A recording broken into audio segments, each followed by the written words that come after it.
A big filing day, and there is one guy who's the maestro of all the filing ceremonies. Guess this is your eighth one. Well, they only really happen every 2 years. That's a good point.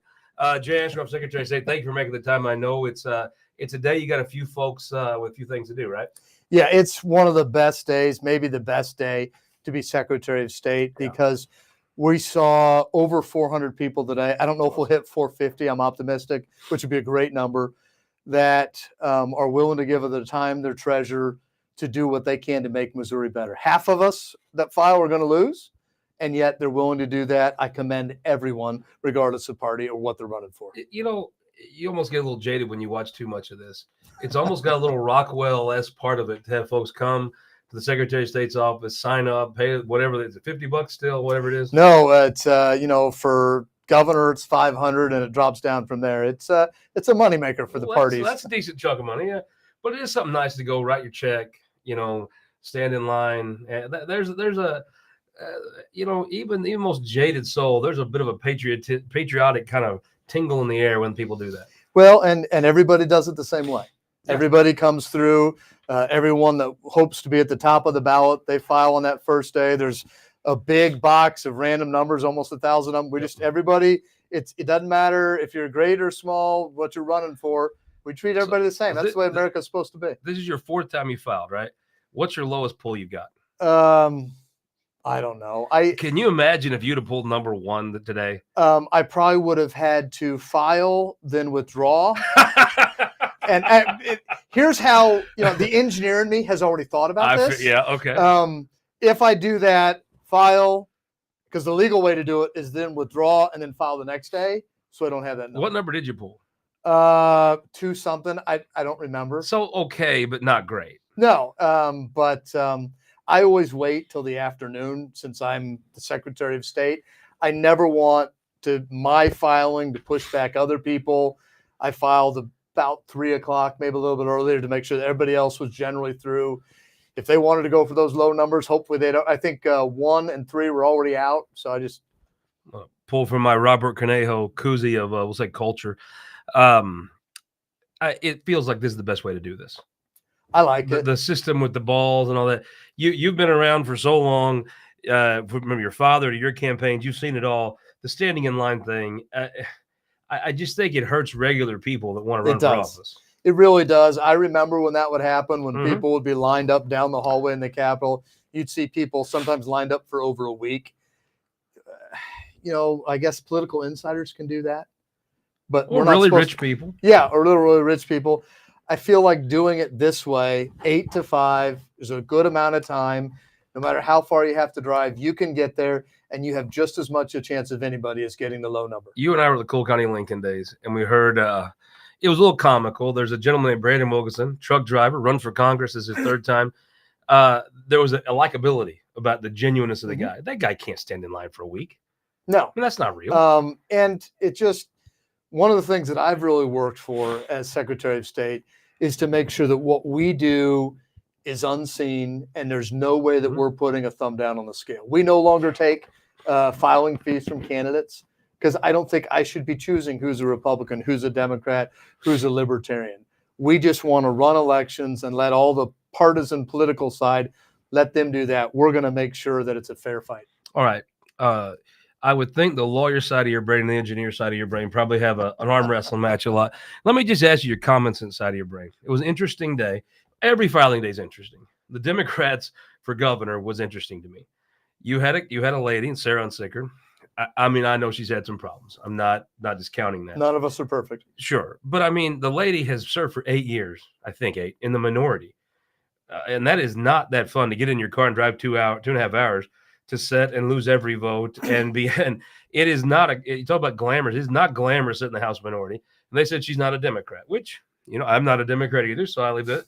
But then a guy, this is the part, it hits common sense. There's a guy in Springfield, Mike Camera. Don't know him that well. I think his dad's a very successful businessman. I think he's inherited some of that. He voted in Chicago in 2020. Now, common sense would tell you, you've had to live in the state for 10 years, right? Yes. I don't think anybody doubts you lived in the state for 10 years. You haven't been voting in Seattle or Chicago or something. It seems like there should be a way to enforce a law if it's on the books, right? Well, that actually goes back, and you've got a great button of Kit Bond running for governor in 1972. That goes back to a Supreme Court case in 1972 dealing with the residency. And that's another thing. We don't determine that. That's Sure, up to the courts. And the court said that it really is a mental intent that is part of that test. So whether or not someone is qualified for residency. Did voter fraud happen in Chicago when he voted in Chicago? Wouldn't be the first time, right? Once again, I do not make that decision. I don't want to. You know, Sure. I was at the United States Supreme Court 3 weeks ago. But you're a Missourian. You got sense. You know more about this than most folks. I am. But as Secretary of State 3 weeks ago, I was at the United States Supreme Court leading a coalition of 11 secretaries of state to say that secretaries of state should not be throwing people off the ballot saying they don't meet the qualifications in the Trump v. Anderson case out of Colorado and Maine. But they were, I mean, if Donald Trump wasn't a natural born citizen and all those things, but that's not what they were saying. Right. But, you know, I can look at a birth certificate. I don't have to go beyond that. If there's an age requirement, when we were born, I can do the math. Those are clear-cut, easy things like to do. If you swear you live somewhere and vote there, and then you say you live somewhere else, you're lying to somebody, right? Under the laws of Missouri. And I have actually worked with secretaries of state on trying to have a bill or a law that could work across the United States that would define residency for voting, so that no matter where someone has multiple properties, or even in a state or out in different states, there would be one and only one place that they could count as the residency for voting. The law as it is right now, as interpreted by the Missouri Supreme Court in 1972, is not as clear as you or I might think, as, you know, of West Butler County hillbilly. I just think sometimes the laws and common sense are a little bit at war. So Frequently. You mentioned 72. Gary Noakes from St. Clair County, good buddy of mine. He gave me this today. It's a package of buttons. Look at this. President Nixon, now more than ever. Nixon, Agnew. I mean, these go back. He apologized in the note. He said political pins, something every Cardinal fan should have. This, look at that, Governor Bond 72. Yeah, these that's are all great. 72 things. And then he threw that Cubs one in there. I saw the Cubs. Yeah. And I was wondering what any self-respecting Cardinal fan would be doing. Well, it was a gift from do you have to tell Augie about this, or can you just? Well, let's not tell him. I mean, I'd like to respect his daddy. This may end up in the river before the night's over. Hey, are we going to get that shortstop? I think we got Crawford, right? Okay. They've signed a. I haven't kept up with it all because of what's preparing for today. Well, I'm excited. I'm more excited. I don't know if that manager can do it. I worry if you're hiring somebody in your office and 3 times in a row you hire the top guy and he had no other job offers but yours. I start to worry. Nobody else was going to hire our last 3 managers but us. Tony La Russa had other job offers. Whitey Herzog had other job offers. Joe Torre, he didn't set long. Hard to compare anybody to the White Rat. That's true. I mean, growing up, there's no doubt. Whitey Herzog was the man. The favorite son of all German Americans. Well, I got you here. Initiative petition reform. Mm-hmm. Every time I ever interviewed you, we talked about this, right? The bill they put through, I really thought, and I am not a lawyer, but I thought the courts made a bad decision on Clean Missouri. I thought it was a very bad decision to say you can lump a bunch of junk in with your hidden. That was a gerrymandering thing. And again, you want to gerrymander districts. That's I have to think the will of the people is a very important thing. If the folks want to do a different way to draw districts, everybody gerrymanders their own way. Fine. But I thought it was shysterish to put it all good politics, but a little shady. Now, the Republicans wanted to put a whole bunch of junk in with the IP reform on its merits. What do you think of the IP reform bill they passed out of the Senate? Well, first of all, I wouldn't call what they wanted to put in their junk, and that may not be what you meant. But it's distractions, right? But, I think that they were all important things dealing with our elections and how we ratify constitutional issues. Normally, Mike Mood would say, all those good things. Let's vote yes on all those good things. Individually. That's the way things are done. It's that's what the courts have said is appropriate, and I think it's silly not to follow the rules that everyone else is following. I think I think you're right, but I think I heard a lot of Republicans. I don't know if you did, but something tells me you criticized how Clean Missouri was put together. Well, Clean Missouri did deal with a lot of things that I did not think were simply together. Distractions to pass the gerrymandering. That I thought. Well, it's not so much that I thought they were necessarily distractions. I thought that it violated Hammersmith and that there wasn't a single subject. Unfortunately, Clean Missouri was approved by my predecessor. It's true. It's true that the courts ruled that all those other things, which ballot candy, whatever, they were things that they campaigned on those other things, and they really wanted to do this. That's what the point was to change how districts are drawn to benefit Democrats. Fair enough. But they put all this, and to me, the court should have stepped in and said, you can't do that. They didn't. And I think what we're dealing with today is all repercussions of that decision.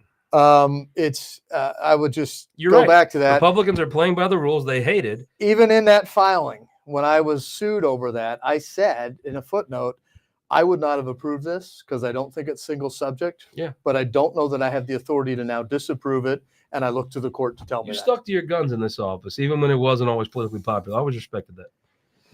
You're taking heat from all sides. But I want you to stick to your guns. I try to treat everybody equally. I think that's what I should do. I don't think I was elected to be the Democrat Secretary of State, the Republican Secretary of State, the Northern Missouri Secretary of State.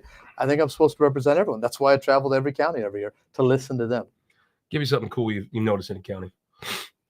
Oh, it's there's stuff all over. Just the terrain of Southwest Missouri. Beautiful hills. Going to a restaurant that's built into the side so that when you look up, it's not a ceiling, it's the rock that's coming out. Going down into, there's no place in Missouri like the Booty Hole. Some of those wood courthouses that survived the Civil War, Madison County, there was even a Battle of Fredericktown, and then somehow that beautiful courthouse survived the war. One of the few that did. We've got courthouses with bullet holes still in them. Yeah, Iron County.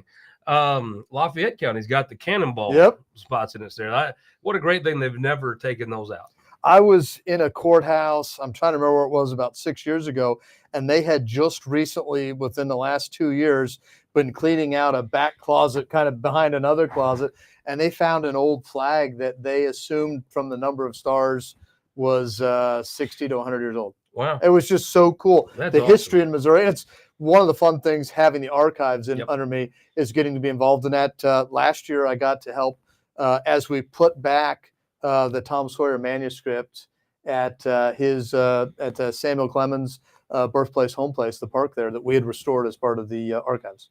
I've heard so many people talk about the job you have right now. Roy Blunt, I'll tell you, was the most favorite job he ever had.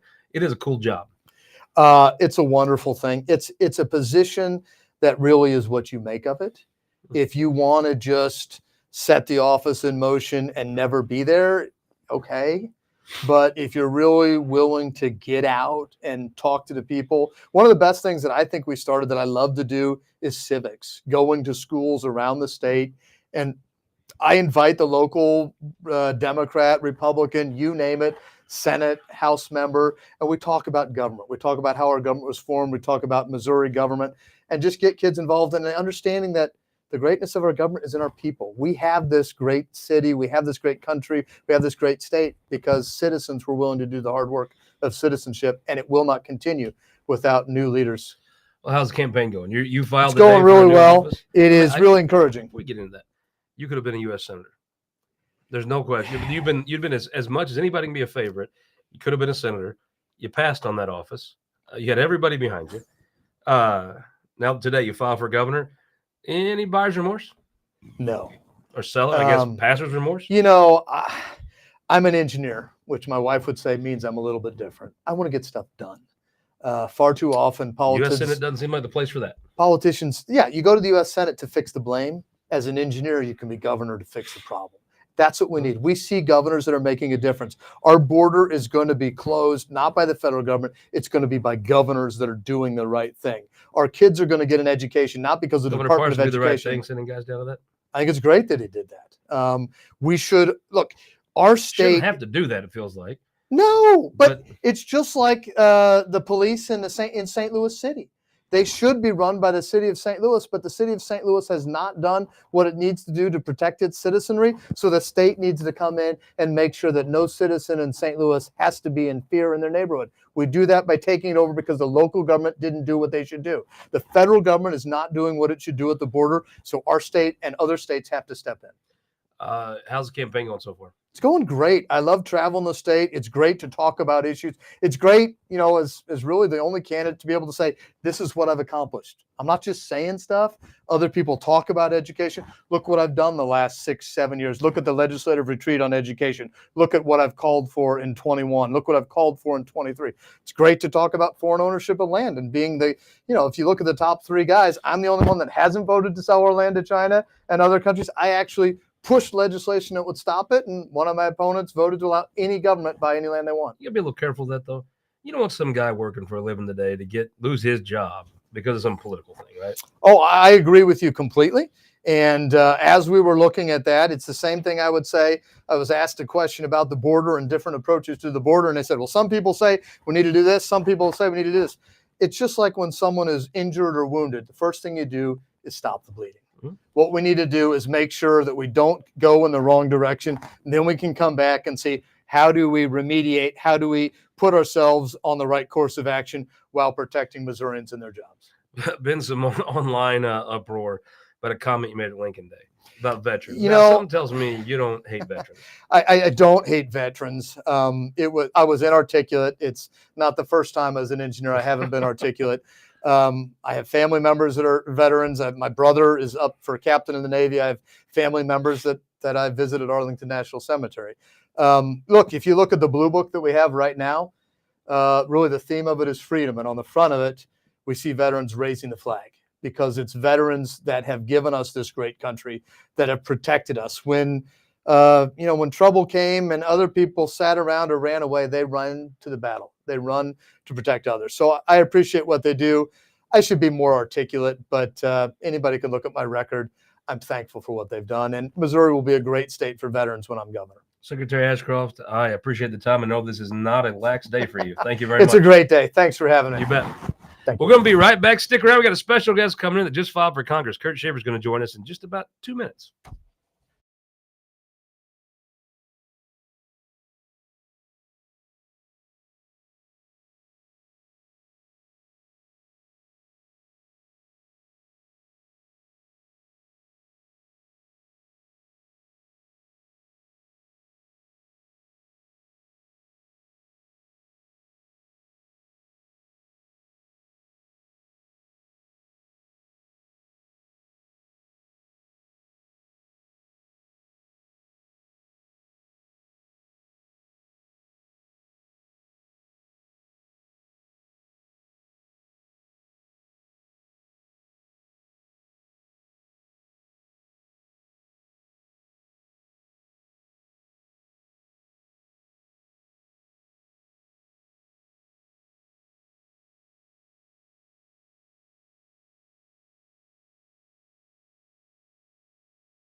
Okay. Welcome back. You're going to watch our man. Kelton's going to check out. He's going to leave just the two of us in here. He's probably got somebody didn't pay their bet, so he's got to go collect, if I had to guess. So just filed for Congress, right? I did, yes.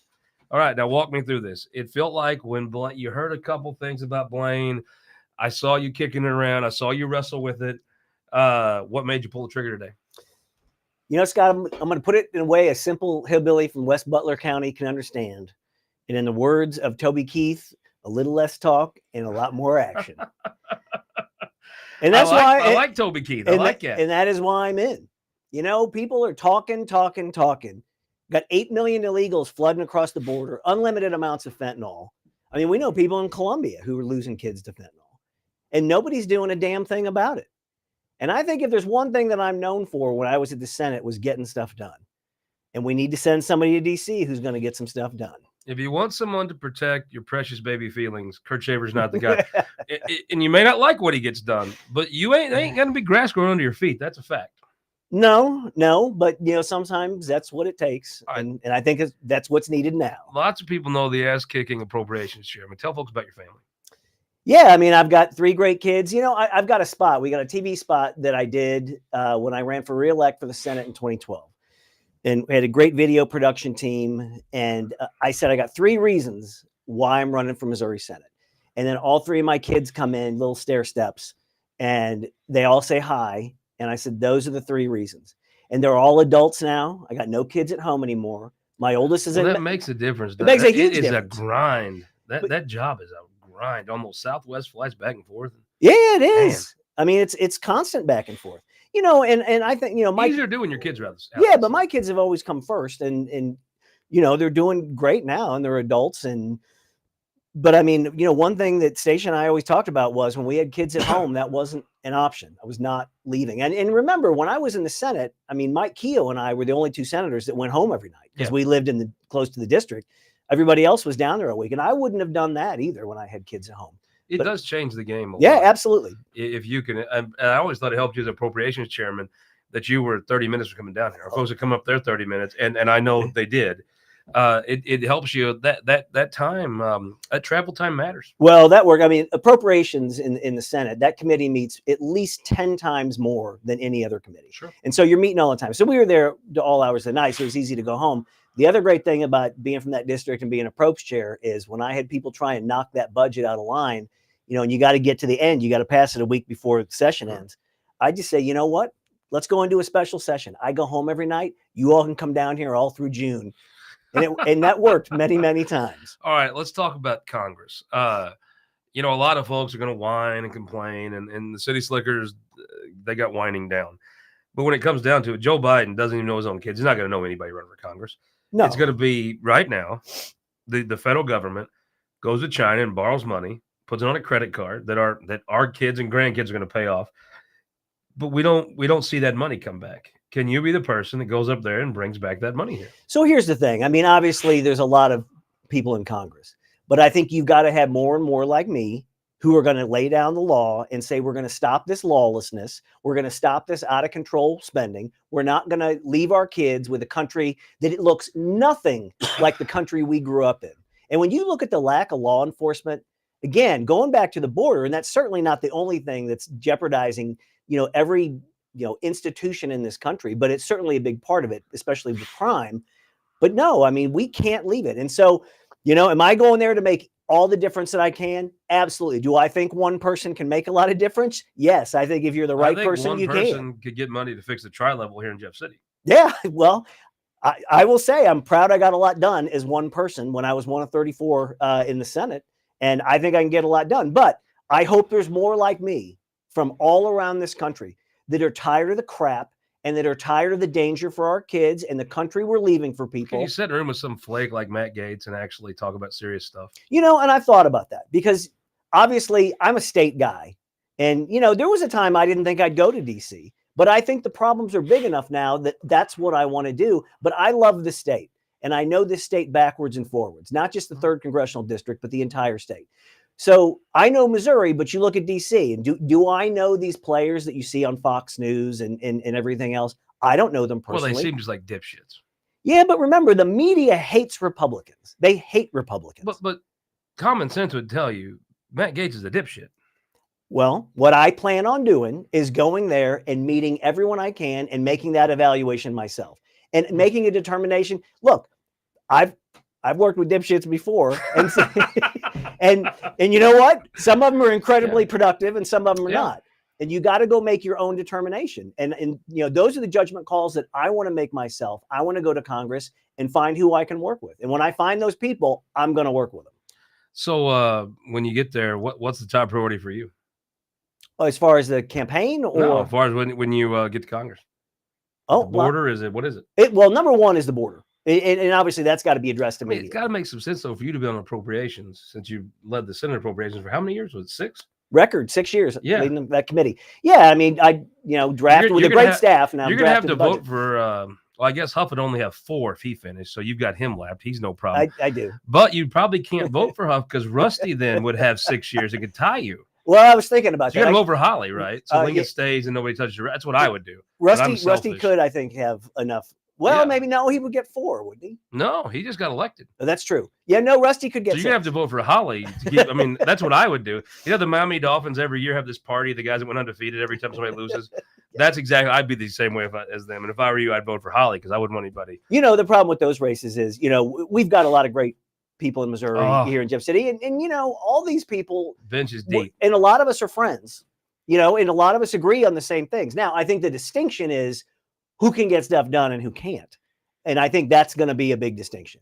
But as far as our opinions on certain things and our views. Do you think folks give a damn or are they just mad?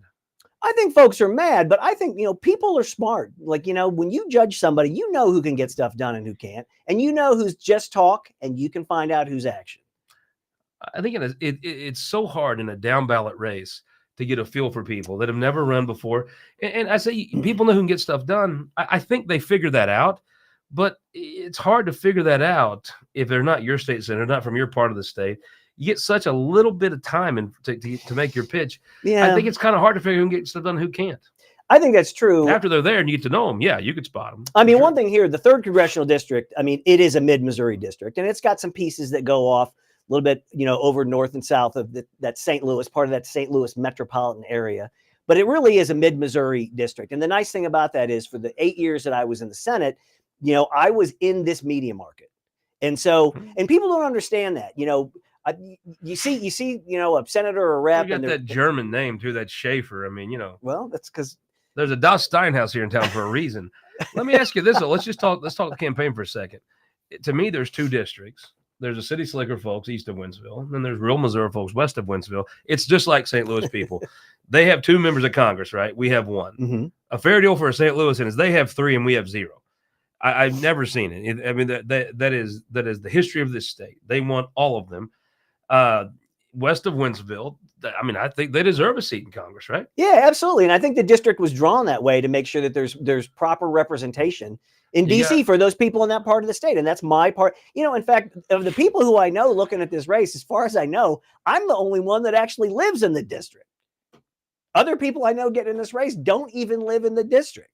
Now, legally, and in the Supreme Court's waiting on this, you don't have to live in the district to run for it. Well, but I think if you're going to represent people, you ought to be one of them. Well, to me, let's just walk it through. Now, Senator Coleman obviously doesn't live anywhere near the district. Senator Onder represented St. Charles County for a long time. Mm-hmm. He has a pretty good claim to that area. He lived, I think I've been to his house once. He lived where he used to live in Winslow. I don't know where he lives now, but I think he lives in the 2nd district. I think he lived dropped down and in Defiance. But I mean, I think Bob Bonner's got a pretty decent claim to live in there. Taylor Burks, Hartsburg, right? Yeah, he lives now. I don't know if he's filed yet or not, but now tell me how this is going to work out. Okay. If you have 2 St. Louisans and 1 person west of Wentzville, you got a big advantage. If you have 2 St. Louisans and 2 people west of Wentzville, it gets a little dicier. I think that's a fair assessment. The incumbent Congressman Luke Demeyer, I think feels the same way. Is there a way you and Taylor Burks get in a room and figure this out? You know, I think first of all, filing started today. We have a month of filing, closes at the end of March. I think we got to see who files. And you know, and I think Taylor Burks is an impressive guy, right? A veteran, he's a good guy. I applaud him for his military background. Absolutely. But I think when you're looking at a race like this, you've got to look at who can get the job done. And that's a whole body of what you've done. Well, raising money, and nobody likes to talk about it, but that's certainly an enormous part. How much did you raise for Senate? Your state How much did I raise for the Senate seat? Wasn't yours the first $1 million race? Oh, it was over that. I think, it was substantially over that. I mean, Sifton. It was the highest. It was Sifton the highest. Had a real competitive primary against Sue Shamel. Then he had a very expensive St. Louis Media Market campaign against Lemke. He might have had $1 million in 12, but I thought I remembered your re-election being over the most expensive Senate race. It was. We were way north of that. Now, people may have broken that record since, but probably. Well, I mean, but at the time, yes, it was the highest one. So you can raise money. What was the top you raised for that re-election? For the Senate? Yeah. Well, I don't remember, but it was, it was over 2. It was close to 2 million. Yeah. It was close to $2 million. And then obviously it was over twice that for the AG race. So raising money. How much money you need to win this? I don't believe Kurt Schaefer and Yancey haven't taken a pencil and saying, okay, what do we need to win this? What's the number you need to win? I think it's difficult to determine, but I'll tell you this. Is it cheaper for you than it is Bob Honor because your home media market's cheaper? Well, I think anybody in this race is going to have to be both in the St. Louis media market and the Mid-Missouri media market. Every vote you get over there is kind of picking their pocket, and every vote they get over here is picking your pocket, right? True, and well, that's true, and the majority of the population is in my neck of the woods. It's in Mid-Missouri. Southern Boone County got to vote in the Republican primary. Yeah, big deal. Yeah, right. Absolutely. I mean, Cole County, and Cooper County. I mean, I had Cooper County, my Senate district. Love Cooper County. I bet you do. You love Randolph, Cooper. That's right. Randolph was great. I tell you what, because Randolph. Are you sitting here without the good folks in Randolph County? I'm not sure. I love Randolph County. We have all great counties in the state of Missouri. Well, they're mostly in rural Missouri, but yes. Yeah. So how much are you gonna need to win? But on that race, okay. So first of all, So the way I think that's up in the air because your candidate committee, you get cheaper TV, right?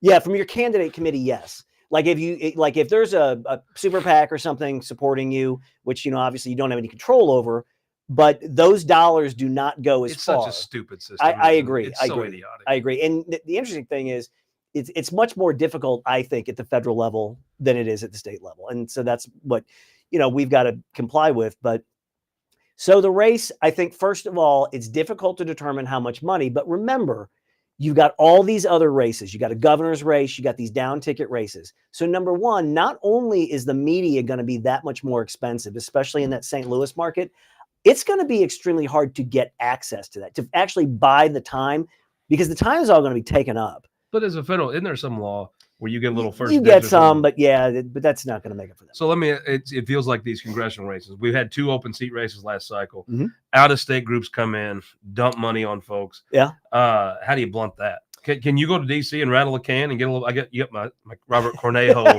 koozie here. Can you go rattle a can in Washington and get you some of that money? I want one of those koozies. I want a Robert Cornejo koozie. I'll hook you up. I got a couple extra. I bet he's got a trunk. I stole a whole box of them. Is the reason I've got these. I mean, look, there's no doubt unlike the state level, when you're going to be in DC, you've got all types of groups that care about who's in DC. And are they going to come into your state and play? Yes, probably. So do you have to go to DC and meet with people and let them know who you are? Yeah, that's part of the deal. Not yet, but I will be soon. I mean, I've been to DC, of course, but not recently. To do this. Correct. Yeah. Well, I mean, I've seen when you go out there, they give you the whole dog and pony show. And when you're running, you get it's kind of a neat trip, I guess. I bet it's a different tour than you get when you just show up with your family, right? Yeah, absolutely. Boy, you got big shoes to fill. Blaine Luke, hell of a man. Yeah, and so the one thing, and it's one thing that really got me into this race is, I mean, I've been representing farmers and ranchers and defending them against EPA and everything else for over 25 years. I work with people that work on the Missouri River. And what those people will tell you is Blaine Luetkemeyer has been one of the key people protecting their industry, protecting their jobs, bringing things back to Missouri to make sure that they can make a living and that they're, whatever field they're in works. So when you're going to lose somebody like that, I mean, everybody wants to be an ideologue and everybody wants to be a political influencer online, but very few people actually want to go and do the job, and fewer people have the ability to do the job, even if they want to do it. And so the issue is you have got to send somebody there like Blaine, especially if you're losing somebody like that. You got to replace him with somebody that can do those things. I mean, Blaine Luetkemeyer, I learned this other night. He is the congressman from the smallest town of the entire Congress. Yeah. In fact, I think I read that you had posted. What a cool thing to be able to say. And St. Louis is a cool town. Oh yeah, absolutely. I mean, it would be an honor, no matter who you are. It's an honor to be in Congress, but an honor to take Blaine Luetkemeier's seat. Yeah, no doubt about it. That's a lot of pressure, frankly. Yeah, I mean, there's no doubt about it. But there's a level of respect that goes with it. You got to respect the position that he created, and you got to live up to it. You don't mind me asking if you talked to him about this? Blaine? Yeah. Oh, of course. I would not have made the decision had I not talked to Blaine. It feels like, there does need to be a Central Missouri person. So you're open to sitting down with Taylor and two of you, I guess, hashing it out, right? Yeah, I mean, I'm confident, and I have no doubt he has the best interest of the district. Oh, he's a good guy. As well, right, sure. So, I mean, I have no doubt that we can, and we've been talking, by the way, I think we can work something out. But I think we both share the view that it is extremely important to have somebody from Mid-Missouri who will win the race. I like that. I like the focus on the last part. We'll win the race. It's an interesting thing. Congress, Jason Smith caught on pretty quick. Normally, it takes a while to work your way up. Yeah. I mean, is this a 10-year commitment you're making to this? Yeah, however long it takes to get the things done that I think need to get done. And, I'm pretty close in age to what Blaine was when he went to Congress 16 years ago. Yeah. And so, Blaine is now, he's 71, almost 72. But yeah, I'm about 2 years older, I think, than Blaine was when he went to Congress. So you got Montgomery City in there, right? Mm-hmm. You got obviously Fulton, you got Holt Summit, Jeff City, Southern Boone, Ashland. Where do you live at? California, southern side of Columbia. Yeah. I mean, I live just up from the river, kind of close to McBain, which used to be a town at one time, but really technically isn't anymore. Well, the flooding got McBain back in the day. It never quite. It did. You got down Morgan County in it, down by the lake. Yeah, a little bit of it, maybe. Yeah, I think so. I did radio down there today. My buddy Tony Herman. We were talking about where all it sticks to. Then you come. I mean, keep in mind, it just got redrawn. Yeah, and so we're still. Yeah. So they swoop down. It swoops down. It goes over south to Montauk. Franklin. Yes. And then it goes. I guess it picks up. Oh, it goes all the way down to Washington County. Then it gets just a little bit of Jeffco there. Mm-hmm. Not quite Elaine Gannon's house, but somewhere near there. Right? No, yeah, and that's kind of like St. Charles. It's just got a little sliver that kind of goes through it. So it's not all of Jeff County. It just has a piece of it. In St. Louis, it's got north of 70 there, from like Wentzville to St. Charles. Mm-hmm, yeah, pretty much. Yes, kind of trails north of 70. Yes. Yep. So what percentage of that district is Central Missouri? I've heard 52-ish. Yeah, I think so. That Jeff County piece is about 8%. That St. Charles piece, I think, is about 32%. And the rest of it, so the vast majority of it's mid-Missouri. And remember that, that mid-Missouri, that's big. Yeah. Because like I said, it goes all the way down to like Reynolds and then goes up to Montgomery and comes over. But it's mid-Missouri. And it was really drawn to be mid-Missouri. If they don't elect a mid-Missourian, was it a shit map? Well, I think if I was you, I'd say. If I was him, I'd say yes. I think people in mid-Missouri will tell you that. Yeah. I think people in mid-Missouri will tell you they don't have any representation. Well, sure. I mean, and look, nothing against. I mean, I think Bob Bonder's a hell of a smart guy and a hard worker, but you're gonna fight a little bit harder for where you're from, where your kinfolks are from. Where you raise your family.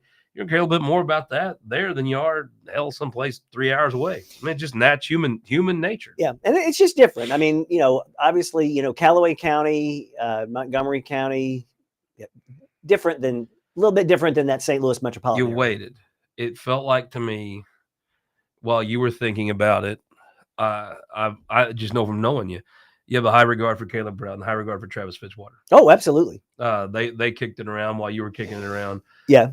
It felt like you gave them a little bit of space to think. Yeah, and kind of going back to what we were talking about earlier, remember, both of them have pretty young kids. And, and I've discussed this with Blaine too, that, it's very difficult for anybody who, if they want to stay focused on their kids, especially those critical years, to be gone in DC. And what's made this possible for me is the fact that all my kids are out of the house now. I've got one in med school, I've got one in law school, and I've got one who's in animal science at Mizzou. Well, that's cool. Yeah, that's a fun job. Yeah. I've heard from some locals already signing on to support, and this has been the public yesterday. Mm-hmm. Yeah. Now keep in mind, as I've kicked this around, I still have a lot of people who have wanted me to get back into public life. So I've had a lot of calls the last couple of weeks, and that was a big part of my judgment on whether or not I was going to get in. And those calls have all been extremely positive. You got Mizzou. Mm-hmm. Mizzou needs somebody. Yes. Central Missouri. And Mizzou's in the third, right? They've leaned on Blaine a lot. Oh, absolutely. As every university does. Then you got the state capitol. Mm-hmm. You got the lake, big tourism area. Mm-hmm. Camden County, yeah. You got the nuclear plant in Callaway County. Mm-hmm. I mean, there's a lot of things that require the federal government in this district. Yeah, it's a very important district, no doubt about it. You can't replace that reactor at Mizzou without federal money. It's not possible. There's no way. It's not possible. The state couldn't. They'd almost have to give them the entire budget for a year. No, and obviously, they're looking at basically upgrading that reactor, which is a tremendous. It's coming to the end of its life cycle. Yeah, right? and it's a tremendous asset for the state of Missouri, not only for the University of Missouri, but for the entire state of Missouri. Dr. Troy told me it's scheduled down to the 15 minutes. Yeah, with people wanting to use that thing. Yeah, for medical research, for all kinds of stuff. Yep. I mean, it is a nationwide priority, but it's here in Columbia, which is an awesome thing. but you're gonna have to replace that thing at some point. Yeah, absolutely. And the thing that the university has done, and Moon Choi's done a fantastic job with Boy, this. hadn't he? Yes, and I tell people all the time, some of the hardest things that I had to do when I was the senator from the 19th was have the University of Missouri in my district, because there's just so many issues. We won't go into that, Well, but there's just so many not issues. today. But you were there. Everybody loves Mizzou now. They're winning the Cotton Bowl. Moon Choi's great. great, yep, that's right. I'm going to. I've got my yellow tie, and I'm going to a Mizzou thing tonight, which I never thought I would ever say. Before Moon, like Caleb Rowden, it's almost like if you're a Democratic state senator, they have no freaking idea what really being the minority is like, because the Republicans just fight with each other all the time. Right. So I tell my buddy Brian Williams, you have to have the same pair of shoes from 5 years ago because you haven't worn them enough to wear them out. But in reality, you carried the load. Everybody was coming for them when they were having protests and stuff. I mean, they were ready to back the trucks up and move stuff to Springfield. You had to step in and basically throw yourself in front of the moving van. That was a heavy lift, no doubt about it. Caleb's had it very easy defending Mizzou compared to what you had to deal with. I would say that working with the university under Moon Choi is substantially different than what it was like working with the university before that. But I want to go back to your point on the reactor. And that is the one thing that they have done with that reactor is, because a long time ago, they kind of really did, it was an engineering piece. They did some other stuff with it, but they've really turned it into a pharmaceutical production facility because, for cancer treatments and other things where you've got to have these radioactive isotopes that are part of the treatment for chemo and other things. And it's amazing because some of those have a half-life of just a matter of hours. And so you have to make them, and the patient has to use them. And so having that facility in mid-Missouri, its ability to deliver those things around the Midwest is tremendous because some of those things, it's 4 or 6 hours. Yeah. And they have a hard time getting them on planes and getting to other people. But that's something that we have. And so people who have cancer and other things that need those treatments in mid-Missouri are that much closer. It's a great reason that it needs to expand. It needs to be renewed. It needs to expand. It'll be a harder job for Stephen Weber in the minority, even though in the Senate it's not as partisan. It's going to be a tall task for Stephen Weber to kind of carry the mantle that you handed off to Caleb Rowden. Yeah, and the district is different now. And so when I first got elected, I had Boone and I had Randolph. So two Republican counties. And then without Randolph, you don't win that race, right? Well, and so Caleb without Cooper doesn't win his race. Yeah, now I carried Boone and I carried Randolph. And then later when they because at one point I had 188,000 people in my Senate district. I had the most populated Senate district. Really? You carried Boone? Yeah. And so when we went through redistricting right before I got reelected, we had to take away Randolph because it was too populated. Yeah, and we had to add a smaller county, which was Cooper, which is another Republican county. But again, that cycle I carried Boone and I carried the city of Columbia in both those races. And I carried Boone and I carried my other counties. So could someone beat Weber? I think now after redistricting, so people understand, it is now just Boone County. Yeah. Well, if you carried Boone County, but it's different. Could I do that again? I don't think so because I think both not only in the state, and I think nationally, it's different. It's very different, and people are more polarized now. Boone County would go at the top of the ticket for a Democrat, right? And then you'd win it down ballot, right? Yeah. And so you don't see that anymore. Not just for you. You don't see that. If somebody starts voting for Joe Biden, I mean, they vote Democrat all the way down. Yeah, and I think those are days. I mean, we'll see who else gets in that race. I think Stephen Weber, wins that race because I think he's going to be the only Democrat, and I think Boone is going to elect a Democrat senator. As that second part of your question, is that going to be tough for the university? I think it's going to be somewhat of a different reality. There's no doubt about that for the university. I'm not saying it's going to be, terrible. And I think I personally know Stephen. Stephen's a good guy. So, I mean, Stephen's going to, he'll do everything he can, but there is a reality to the fact that he will be in the minority. Yes. It is just a different world, right? Yeah. And, I mean, it's unfortunate, but going back to what we talked about at the very beginning, you look at, and I'll use, again, the border as an example. And people see things like what happened in Georgia, where you've got a guy, he's in the country illegally, he gets released, into the country with no background check. He gets arrested for crimes in some places. Nobody keeps him, and he ends up, killing a student at the University of Georgia. You look at those issues and you think, why would Democrats who are owning all of this because they're on the watch allow this to happen? And the reason is for them, they'll take that hit because of the bigger picture of what they're trying to do, which is get more and more people into some of these cities that are losing population. Because remember, we're going to go through another census that's going to lead to redistricting in what, eight more years. And when that happens, they count people. They don't count citizens. So if you add 8 million people and you put them here and you put them there, in a Democrat city, it gives you a new congressperson. Is there not a Hispanic folks I know? This is how the white guy starts that sentence. Hispanic folks I know, they're religious and they work hard. But that's not even the issue. You step in and you solve the problem. There's more Chinese coming across that border than there are citizens of Mexico. Really? Absolutely, there are. The last count I saw, there are people from 108, different countries coming across the border illegally. There was a great piece on 60 Minutes a couple weeks ago. Is it even a border right now? No, it's not a border. We don't have a border. We don't have any laws in some of these cities. What's funny is those uppity liberals in Canada, they wouldn't no more. If you try to cross there, Detroit, and you have any issues at all, they'll kick you right out. If you try to walk in there, they'll throw you in jail. I mean, we look at Canada like it's the subdivision next door or something. You can't even go into Canada without a passport anymore. Exactly. And that's their right as a country. Well, the border. I mean, frankly, they've been more aggressive on keeping out undocumented people than we have. But they kind of look. The rest of the world looks down their nose at us. Oh, why don't you get them folks in? They don't take any in. No, they don't. Trump is right. We've been suckers a lot, and some of the stuff he says about NATO is over the top. But making them pay what they said they'd pay, good. Trump makes a ton of sense. He says it like a jackass, but if you really just think about it.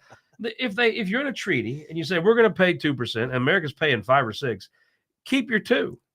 Be lucky they don't make them pay what we pay. But you know why people like Trump, even despite what you just said? The reason is the things we're talking about. Good point. No border, no laws, and how essentially that jeopardizes and destroys a way of life that like us here in mid-Missouri think the country is and think what our institutions are and what our lives mean and what it means to be an American. People believe that Donald Trump understands that, and he does, and he conveys that to them. And that's something that Democrats do not convey. And that's why I'm telling you, that's why they need more people. It's why they're putting more people into these cities, because when we go through that redistricting, they all get counted and these places get more Democrat representatives in Congress. Democrat like Toro votes, right? Yes. No, I mean, I see your point. Look, I appreciate your time. I know you got a lot of folks pulling at you today. It's been a busy day. Into this campaign, the long, hot day in August, what do you want folks thinking about? I want folks thinking about their way of life can be preserved. What they think this country is can be preserved. You just got to send the right people to D.C. We got to change the culture, and you got to send people who can get things done. Not people who want to be political influencers on the internet and on social media, which I'm not even on, by the way. I read a lot of newspapers every day, even though I don't believe a fraction of what's in them. I read your stuff every day. And because you got to fraction's generous, because you got to keep up what's on it. But this idea of trying to make yourself important by creating your own web page and then running for office to make yourself important, but not running for office to actually go do something and not having a record to show that you can actually get something done. And we're going to get into it in this race about the actual things that I accomplished, because there's a lot.